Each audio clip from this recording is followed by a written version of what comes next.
अच्छा तो मतलब है कि धोखा दे दिया, चक्कर दे दिया, तो मतलब ये है कि वो सौदा वहां जाता नहीं पूरा, सिर्फ टच करके उसको नीचे करके चक्कर दे के चले जाते हैं। लेकिन जो समझदार गाय को उसको पता है कि जब ये बिल्कुल तोल में सही आएगा ना, इंसाफ पे आएगा, ना इधर झुकाव होगा ना इधर होगा, तो फिर सही तुलेगा। इसको कहते हैं एतदाल, दरमियान में, ना इधर ना इधर। तो आप बताएं कि सौदा वो सही तुलता है ना जो एतदाल पर हो, जिसे उसका क्या आने जी तरकड़ी ना हो, कंडा सही तोलते दरमियान खलोता हो, और सही सौदा तोलना है। पीर मेर अली शाह साहब के मीज़ान इल्म पर वो कंडा जो सही है उस पर हर वो सौदा तुलता है, और जो गलत हो जायद हो वो इधर उधर डोलना, खत्म हो। लोग आ रहे जनाब पीर साहब अजीब आदमी है, किसी को इन्होंने काफिर नहीं कहा, किसी को मुशरिक नहीं कहा, किसी के खिलाफ फतवा नहीं दिया, सबको कहते हैं मुसलमान हैं, लेकिन ये जरा ठीक कर लो, ये ठीक कर लो, ये गलत हो तुम, ये गलत हो, ये जरा ठीक ठाक कर लो, बाकी तुम ठीक हो। पीर मेरे अली शाह साहब यही कहते हैं ना। तो हमारे ये आज के बाज बरेलवी हजरात ये कहते हैं जनाब कि इन्होंने इतना इल्म होने के बावजूद इन्होंने क्यों किसी को काफिर नहीं कहा, देवबंदियों को काफिर क्यों नहीं कहा पीर मेर अली शाह ने, इतना बड़ा आलिम है, और दूसरे लोगों को क्यों नहीं कहा। भाई कोई कुफर की बात सामने आए तो काफिर कहें, उनकी तसानीफ आप पढ़ें, तो ये इत्तेफाक के साथ बिल इत्तेफाक ये बात जो है ये आप ज़हन में रखें कि चाहे बरेलवी हो, चाहे देवबंदी हो, शिया हो, कोई भी हो, अगर उसके दिल में, उसके जबान से ऐसा जुमला निकलता है जो रसूलुल्लाह सल्लल्लाहु ताला अलैहि वसल्लम की गुस्ताखी पर मबनी है, वो हुजूर को लोगों की नजरों से गिराना चाहता है, वो दायरा इस्लाम से खारिज है।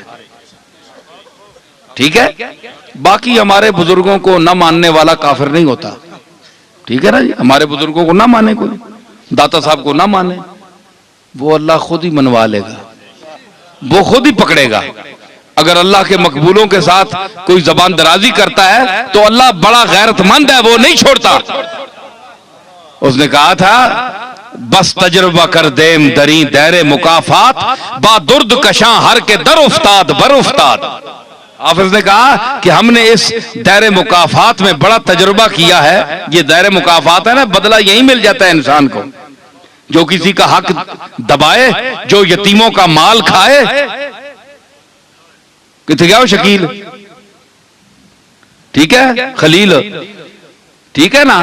तो मतलब है आपके इलाकों में भी ऐसी चीजें हैं कि जो गरीबों का माल खाते हैं, यतीमों का माल खाते हैं, और उनके यतीम रिश्तेदार जो हैं वो दूसरों के मदरसों में पलते हैं जाकर। समझ आई? तो ये फरमाया कि वो लोग याकुलून फी बुतूनहिम इल्लन नार, वो खाते हैं अपने पेटों में अंगारे, भर रहे हैं अंगारे, आग के अंगारे, जो यतीम का माल खाते हैं। ठीक है ना। तो कहते हैं इन्होंने क्यों नहीं फतवा लगाया? भाई फतवा उनका देखें, जो रसूलुल्लाह की गुस्ताखी करेगा, हुजूर को के मुतल्लिक, और सबसे वहाबियों के जो सरबराह हैं, अपना नहीं अब्दुल क्या नाम है, इब्ने तैमिया, वो उनके भी जद्दे आला है। तो मतलब है अकीदे में जद्दे आला है।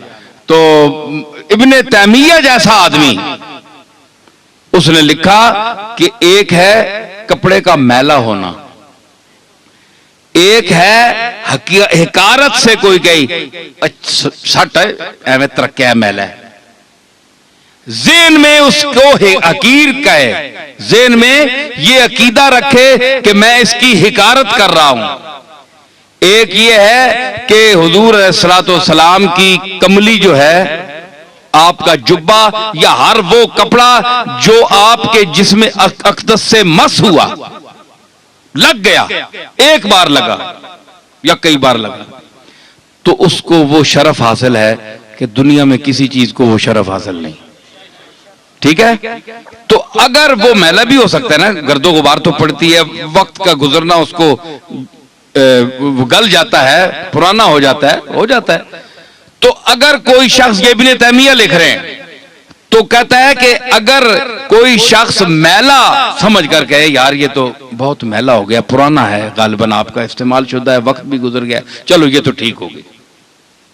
अगर हुजूर के किसी मलबूस को, रुमाल को, किसी चीज को हकारत का ज़हन में नियत रखकर ये कहता है छोड़ो यार ये तो है ही मैला, छड़ दफा करो, फरमाया इब्ने तैमिया कहते हैं कि वो इस्लाम से खारिज हो गया, उसका दीन ईमान साफ, वो दोबारा जब तक कलमा ना पड़ेगा, तौहीद का कायल नहीं होगा, अल्लाह से माफी नहीं मांगेगा, वो इस्लाम में दाखिल नहीं हो सकता, क्योंकि उसने जनाब रिसालत माब की एक इस्तेमाल शुदा चीज की तौहीन की है और नीयत में तौहीन थी।